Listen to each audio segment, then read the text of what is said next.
Alright, so you clicked on this video because you want to learn why YouTube is hard to get started. So there's a lot of people on YouTube posting videos about how YouTube is on easy mode. I've probably made videos on it before trying to convince you that YouTube is actually easy, but the truth is YouTube is bloody hard. And I want to show you why it's hard when you first start out on the platform, but this could be the best decision you ever make. If it sounds familiar, you post a video on YouTube, you're super stoked with it, you're amped, it doesn't get any views. It literally may as well be stood in the middle of a desert watching tumbleweeds go by because nobody is watching your videos. And you can post 5, 10, 15, 20 videos on YouTube when you're starting. You could put loads of effort into the editing, but still, nobody tunes in, nobody watches, nobody gives a damn. Now this is really different to other platforms because if you put a post on social media on Instagram, it will instantly get engagement.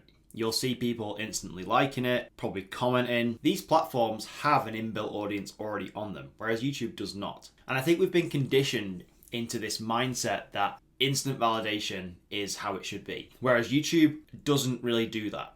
YouTube is something that is a longer term growth versus posting on a platform like Instagram. And I'll show you now on this little chart. You put a post on Instagram, and this is what happens, views versus time.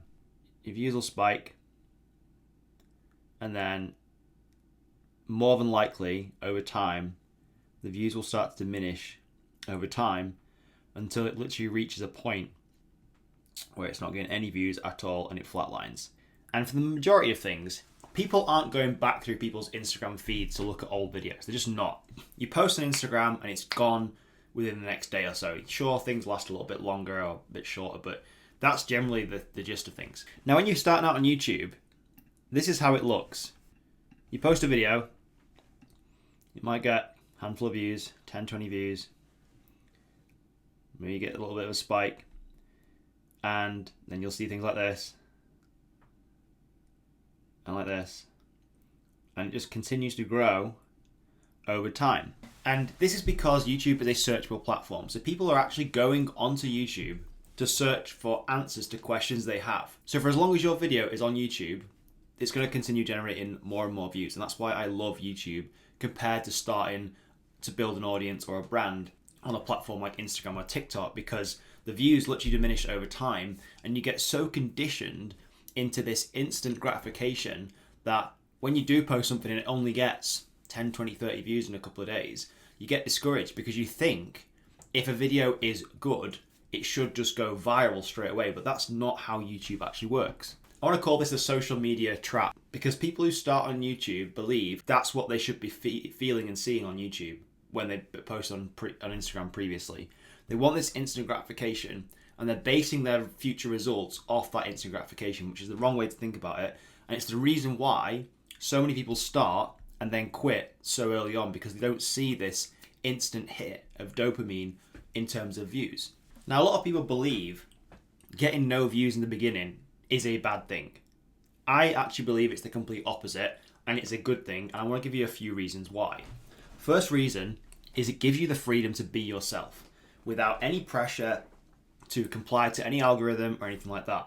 You can literally just share videos without feeling you're in this social media jail hunting for this instant gratification, because you know in the back of your head your videos are going to generate views over time as long as they're on the platform. Second reason is content longevity. Like I said before, you post a video on YouTube, it will continue to generate views over time. Other platforms like Instagram and TikTok literally have a lifespan of maybe 24, 48 hours. And the third reason is experimentation. Because nobody's watching, you have the freedom to test different ideas out to see what resonates best with people who are watching your channel. And sure, in the beginning, there may not be very many people watching your videos, but that will grow over time, and it gives you the freedom to not be judged by friends or family, or it also helps you try different types of content to see which you are more comfortable with, what you actually enjoy making, because that's essentially why you want to make a channel. Sure, you want to make videos that people like to watch, but also you have to enjoy doing it, because there's no point making videos you don't enjoy doing because you'll just give up anyway.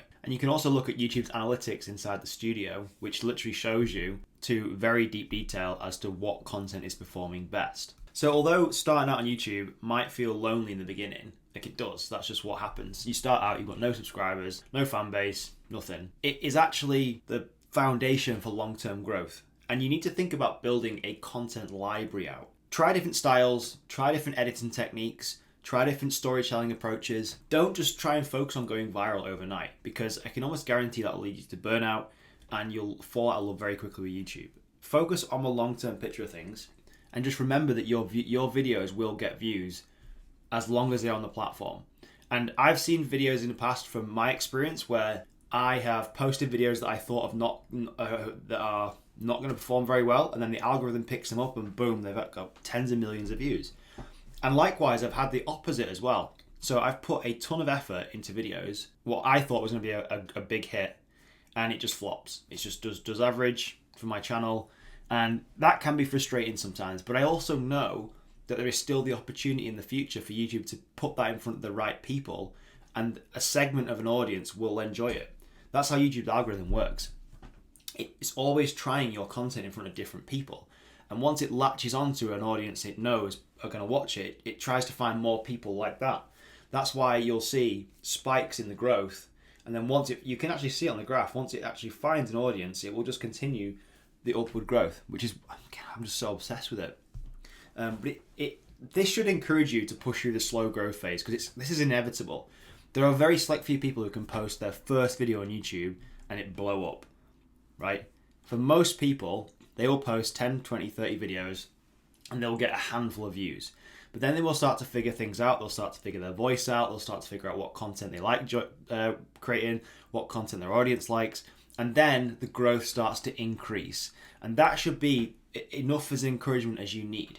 So forget all this toxic landscape of posting and hoping something goes viral, because leave that to people post on TikTok and Instagram, because it's not very healthy. And it literally will lead you to burnout, because I've been there. But if you are feeling somewhat discouraged, like looking to get started on YouTube, just understand that slow growth in the beginning on YouTube is extremely normal and it's expected. But if you look at it how I've presented it today, I hope it helps you and I hope it encourages you to get started. But if you've got any questions, comments on actually getting started on YouTube, drop them in the comments below, and YouTube will recommend some videos up here next, which I recommend you go and check out next.